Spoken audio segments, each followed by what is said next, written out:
Nesse vídeo nós vamos falar sobre o novo coronavírus e sobre a Covid-19, essa doença que surgiu recentemente e que vem causando pânico no mundo todo. Estamos certos de que as informações que iremos fornecer serão muito úteis para te auxiliar na prevenção dessa doença.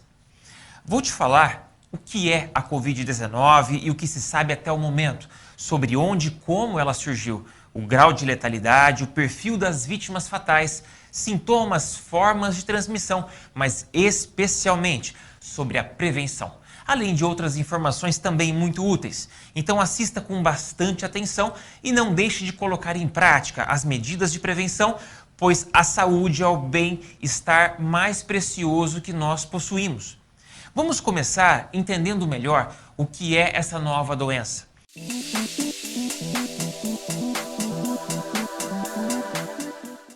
Coronavírus é o nome dado a uma família de vírus conhecida pelos cientistas e pela medicina desde 1960. Os vírus dessa família receberam esse nome, corona, porque eles têm uma estrutura de formato arredondado, que lembra uma coroa, como vemos nessa imagem. Eles causam infecções respiratórias e já provocaram no passado outras doenças, como a SARS, ou Síndrome Respiratória Aguda Grave, que surgiu na China no ano de 2002, registrando 8.422 casos com 916 mortes. E a MERS, Síndrome Respiratória do Oriente Médio, que surgiu em 2012 na Arábia Saudita, registrando 2.494 casos e 858 mortes. Já falando do cenário atual, no final de dezembro de 2019, também na China, foi descoberta uma doença causada por um novo coronavírus, a qual começou a se espalhar rapidamente para outros países. A primeira morte causada por ela foi registrada em 9 de janeiro de 2020 e desde então, com o aumento do número de infecções e vítimas fatais em vários países no mundo afora, surgiu a grande preocupação na sociedade em geral. Essa nova doença recebeu o nome de Covid-19, como resultado da junção das palavras corona, vírus e doença, mais o número 19 em referência ao ano do seu surgimento, 2019. Além do crescente número de infectados e mortos, o vírus vem causando impactos no mercado financeiro, com quedas bruscas nas principais bolsas de valores do mundo, fechamento de fronteiras entre países e paralisação em algumas atividades escolares, esportivas e culturais, além de muitas outras, como temos visto nos noticiários.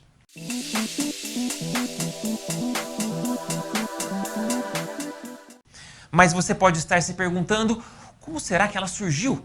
Os estudos ainda não determinaram com precisão qual é a origem do novo vírus. Sabe-se apenas que é uma variação da família coronavírus. O surto inicial da doença atingiu pessoas que tiveram alguma associação ao mercado de frutos do mar existentes na cidade de Wuhan, na China, onde vários animais silvestres, incluindo suínos, galinha, escorpiões, sapos, peixes, crocodilos e serpentes, além de morcegos, são comercializados e consumidos como alimento. Existem especulações e algumas pesquisas que apontam que o vírus teve origem em um animal silvestre vendido nesse mercado.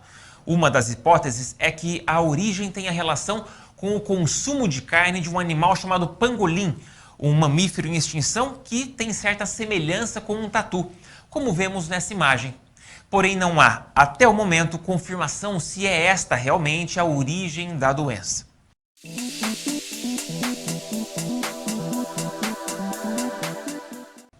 Vamos expor agora alguns dados sobre a letalidade, ou seja, a potencialidade da doença causar morte nas pessoas, segundo as informações divulgadas até agora com base no número de infectados e de mortos. A taxa de letalidade é obtida através de um cálculo, que é entre a proporção do número de mortes por uma doença e o número total de doentes que sofrem com essa doença, ao longo de um determinado período e é expressa em porcentagem. Os registros indicam que esse novo coronavírus, embora seja mais letal que o H1N1 e de outras gripes comuns, que mata de 0,01 a 0,08% dos infectados. E ele é menos letal, em termos de porcentagem, que a SARS e a MERS, como podemos observar nos gráficos. A Síndrome Respiratória Aguda Grave, SARS, de 2002, que também surgiu na China, registrou 8.422 casos, com 916 mortes, tendo, portanto, uma taxa de letalidade de 10,8%, como mostra o gráfico acima à esquerda. O segundo gráfico, acima e à direita, mostra que a Síndrome Respiratória do Oriente Médio, a MERS, de 2012, na Arábia Saudita, registrou 2.494 casos e 858 mortes, ou seja, 34% dos infectados.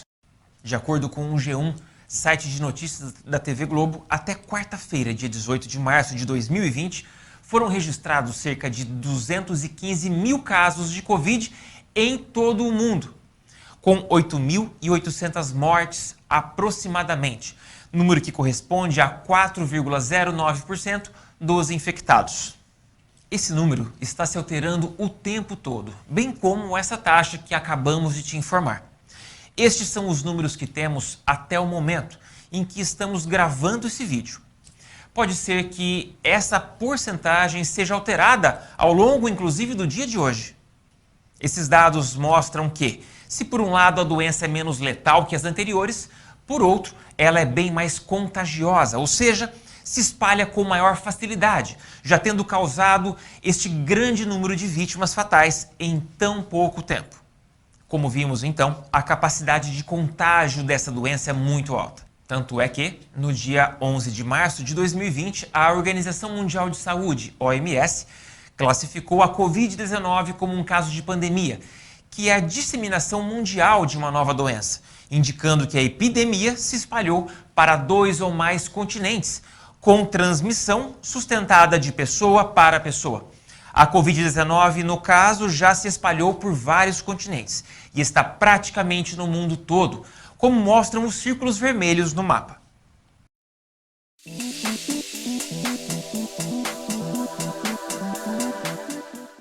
Quanto ao perfil das vítimas fatais, segundo ainda a Organização Mundial de Saúde, a maioria dos infectados pelo novo coronavírus que vieram a falecer tinham mais de 60 anos de idade e eram pessoas portadoras também de outros problemas de saúde.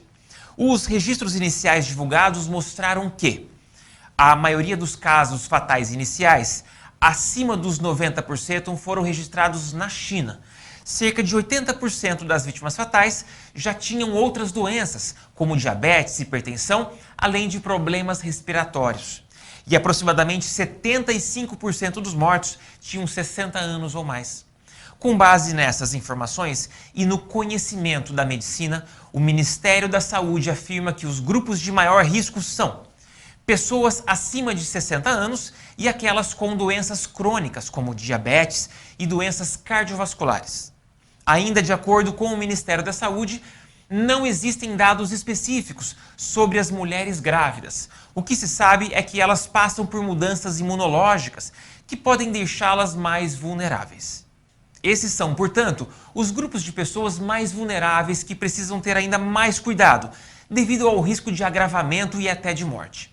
Porém, mesmo as demais pessoas que não se enquadram nesses grupos de risco devem se prevenir, pois apesar de o risco de fatalidade para elas não ser tão alto, elas podem ser veículos de propagação da doença.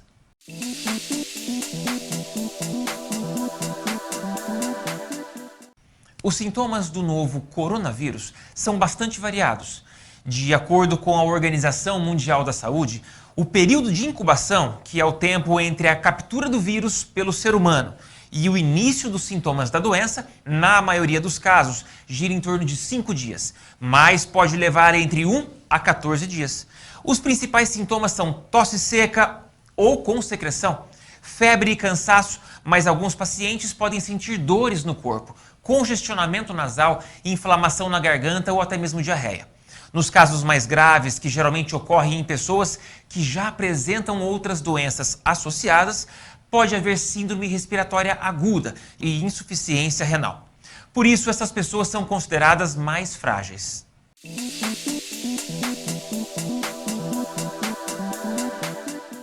Como nós já dissemos, o novo coronavírus é altamente contagioso e tem se espalhado pelo mundo todo rapidamente.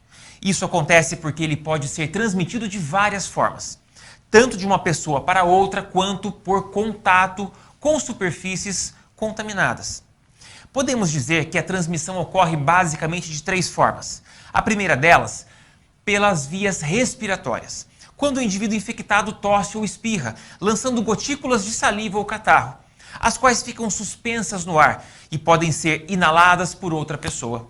A segunda forma de transmissão é por contato físico, ao beijar, abraçar ou apertar a mão de uma pessoa infectada, quando essas gotículas que contêm o vírus são passadas de uma pessoa para outra e alcançam as mucosas, que são aquelas peles mais sensíveis que temos nos olhos, nariz e boca.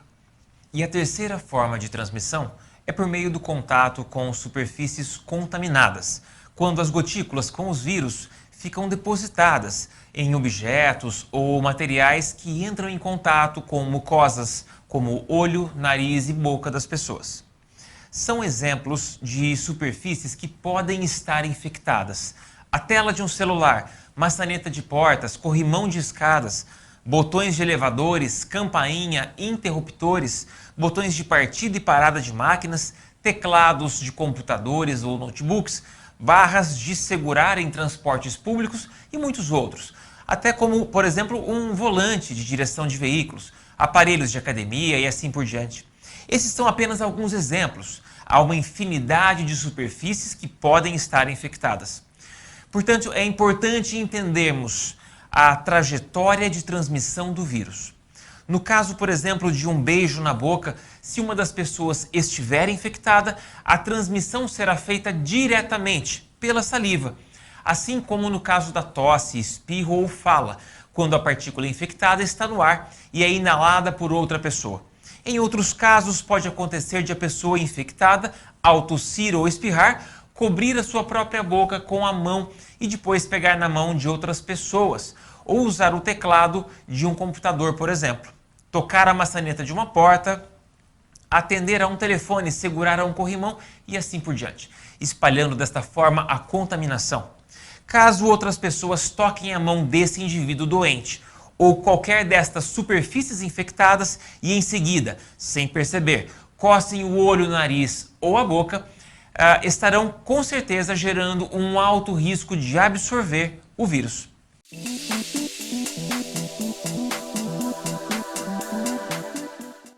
Prevenção.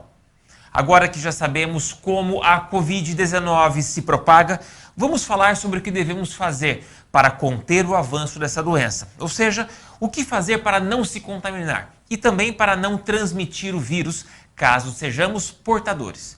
É muito importante que todas as ações que estiverem ao seu alcance ou ao alcance de cada um de nós sejam tomadas, para evitar que ocorra uma disseminação acelerada e que a doença atinja aquelas pessoas mais sensíveis, e também para evitar uma sobrecarga no sistema de saúde até que a situação se estabilize.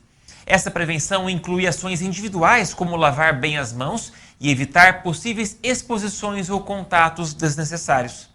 Veremos as principais dicas. A primeira diz respeito à higiene das mãos.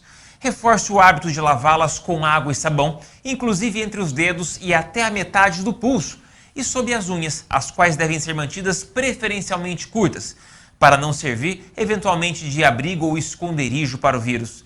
A lavagem das mãos deve ser feita, por exemplo, após usar o banheiro, ao chegar em casa, antes de tocar alimentos e após tocar superfícies suspeitas, ou seja, aquelas que possam estar infectadas. A higienização das mãos também pode ser feita com o uso de álcool 70%, que deve ser aplicado sempre que houver uma suspeita de ter tocado algo infectado ou antes de tocar áreas do seu próprio corpo, como nariz, olho e boca. Limpe também objetos que você toca ou usa com frequência, como telefones fixos ou celulares, mouses e teclados de computador, principalmente se forem compartilhados com outras pessoas. E sempre que possível, providencie para que seja feita a limpeza destas superfícies, especialmente aquelas que citamos, como maçanetas de portas e corrimão de escadas, entre outras. Evite cumprimentar as pessoas com apertos de mão, beijos, abraços, que, como mencionamos, podem servir de meios de transmissão. Neste momento, estamos atravessando um momento em que todos precisam compreender que evitar um aperto de mão ou um abraço não é sinal de desprezo ou falta de consideração pela pessoa, mas apenas uma forma necessária de prevenção, até que a propagação do vírus esteja controlada. Mas caso não tenha como evitar e você o faça, fique atento. Não toque seu nariz, não toque sua boca, nem seus olhos antes de proceder à higienização das mãos. Ao tossir ou espirrar, proteja sua própria via respiratória usando um lenço ou, caso não o tenha em mãos, envolvendo o nariz e a boca com a parte interna do cotovelo. Isso vai evitar que, caso você esteja infectado, venha a expor as pessoas próximas, como seus familiares, amigos e colegas de trabalho.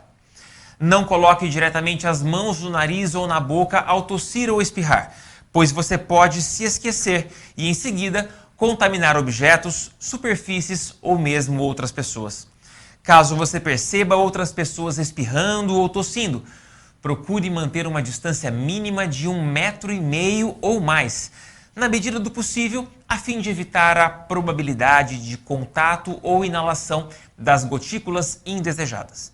Você deve manter distância independentemente de quem seja a pessoa, pois não é possível saber quem está ou não infectado. Também se deve evitar multidões ou aglomerações de pessoas muito próximas uma das outras, pois, naturalmente, caso haja um ou mais infectados, a probabilidade de transmissão pela via respiratória será acentuada. Esse é o motivo pelo qual alguns eventos esportivos, inclusive, estão sendo cancelados. Atividades escolares e culturais também estão sendo paralisadas e programas de TV estão sendo realizados sem a presença de pessoas no auditório. Procure manter bem ventilado os ambientes aonde você estiver. Se possível, ao invés de ligar o ar-condicionado, mantenha as janelas abertas, pois o ambiente fechado é favorável à permanência prolongada do vírus, enquanto a ventilação natural também facilita a remoção deste. Esteja atento e evite o hábito de tocar o nariz, olho e boca antes de fazer a higienização das mãos, pois pode ser que, sem perceber, você tenha tocado em uma superfície infectada, tenha se esquecido e com isso você estaria levando o vírus até as mucosas, possibilitando a infecção.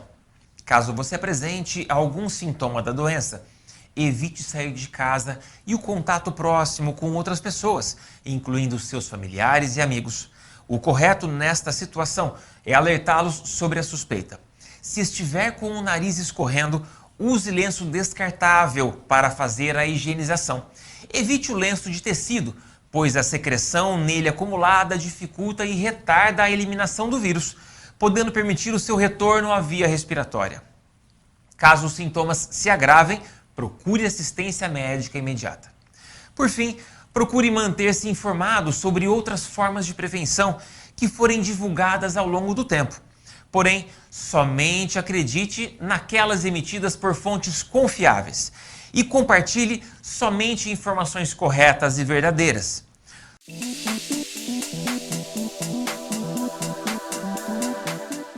Por ocasião do surgimento dessa nova doença, muitas informações passaram a circular e, devido à rapidez com que essas notícias se espalham, a incerteza quanto à sua procedência, surgem dúvidas e até algumas ações não recomendadas. Então, vamos esclarecer algumas dessas dúvidas. Logo que foram divulgadas as primeiras notícias sobre a propagação da Covid-19, algumas pessoas passaram a fazer uso de máscaras para proteção respiratória, iniciando inclusive uma corrida para a compra e gerando até falta ou escassez desses produtos em alguns locais. Porém, de uma maneira geral, essa é a atitude equivocada. O infectologista Celso Granato, professor da Universidade Federal de São Paulo, explica que, na verdade, somente é recomendável o uso de máscara por pessoas infectadas, a fim de evitar que contaminem outras pessoas, principalmente se precisarem sair de suas casas. A OMS recomenda que pessoas que não estejam doentes não usem máscaras, a não ser que tenham de ficar em contato muito próximo com um paciente, como no caso dos cuidadores, familiares e profissionais da saúde. Essas pessoas sim devem usar as máscaras de forma correta, com boa vedação, fazendo a troca com frequência, pois as máscaras perdem a eficiência após o acúmulo de umidade. O que fazer em caso de suspeita de infecção por coronavírus? Nesse caso, o essencial, segundo a Organização Mundial de Saúde, é evitar sair de casa. O Ministério da Saúde recomenda ficar em repouso e tomar bastante água. Se precisar sair, deve-se evitar circular em ambientes fechados, com muitas pessoas e com pouca ventilação. É preciso entender que ir ao trabalho ou à escola com sintomas de gripe implica em expor potencialmente outras pessoas à doença. Além disso, ao espirrar, deve-se colocar o antebraço ou um lenço na frente do nariz e da boca. Utilize lenço descartável para higiene nasal. Não compartilhe talheres, copos, toalhas e demais objetos pessoais. Mantenha uma distância razoável de qualquer outra pessoa. Quem precisa ficar em isolamento domiciliar? Segundo o Ministério da Saúde, os casos suspeitos leves podem não necessitar de hospitalização e devem ser acompanhados pela atenção primária, com medidas de precaução domiciliar. Leonardo Weissman, médico infectologista e consultor da Sociedade Brasileira de Infectologia, afirma que, nos casos leves, é possível a adoção de medidas restritivas individuais de isolamento e quarentena domiciliar, com restrição de contato com pessoas e ambientes externos. O Hospital Albert Einstein diz que isolamento domiciliar é indicado para casos suspeitos ou confirmados que não forem classificados como graves. Porém, pacientes com sintomas que estiverem nas áreas mais afetadas, como China, Coreia do Sul, Irã ou Itália, devem sim fazê-lo. Pacientes sem sintomas, mas que tiverem ou que mantêm contato com alguém que tenha o diagnóstico confirmado. Precisamos entender, assim, que em caso de sintomas leves e nesses mencionados, não há necessidade de ir ao hospital, pois isso significa correr o risco de sobrecarregar o sistema público de saúde e de expor outras pessoas sem necessidade. Portanto, o recomendado é o isolamento domiciliar. E quem realmente precisa ser internado em isolamento hospitalar? Esta é uma decisão baseada em uma avaliação médica e é indicada quando o paciente apresenta quadro respiratório grave, o paciente já possui doenças cardíacas ou pulmonares, diabetes, baixa imunidade ou neoplasias, e também para os grupos de maior risco, conforme já citamos anteriormente. Neste vídeo nós trouxemos até você as principais informações sobre o novo coronavírus e a Covid-19. Todos devem fazer a sua parte para auxiliar na contenção desta doença. Precisamos também ficar atentos às fake news. Como dissemos há pouco, somente compartilhe conteúdos se estiver certo de que a informação é verdadeira e a fonte confiável. Para combater as fake news sobre saúde, o Ministério da Saúde disponibiliza um número de WhatsApp para envio de mensagens da população. O canal é um espaço exclusivo para receber informações virais, que serão apuradas pelas áreas técnicas e respondidas oficialmente, se são verdade ou mentira. Qualquer cidadão poderá enviar gratuitamente mensagens com imagens ou textos que tenha recebido nas redes sociais para confirmar se a informação procede antes de continuar compartilhando. Muitas informações também estão disponíveis no site do Ministério da Saúde. Existe ainda um aplicativo que o Ministério da Saúde disponibilizou, chamado Coronavírus SUS, que traz informações, mapas das unidades de saúde e uma avaliação rápida dos sintomas. Você pode acessá-lo usando um QR Code que aparece no vídeo. E lembre-se, faça a sua parte para minimizar a propagação desta e outras doenças. Por exemplo, ainda não estão disponíveis vacinas contra a Covid-19, mas muitas outras doenças podem ser prevenidas dessa forma. Portanto, mantenha atualizada tanto as suas vacinas quanto a da sua família. Não deixe água parada para evitar a formação de criadouros do mosquito da dengue e assim por diante. Seja um multiplicador, oriente seus familiares e amigos sobre estas medidas de prevenção, pois para termos uma sociedade saudável é necessário o esforço de todos os cidadãos. Encerramos aqui o nosso encontro e temos trabalhado duro para que essa pandemia passe o mais rápido possível. Obrigado a todos e que cada um de nós cumpramos a nossa parte.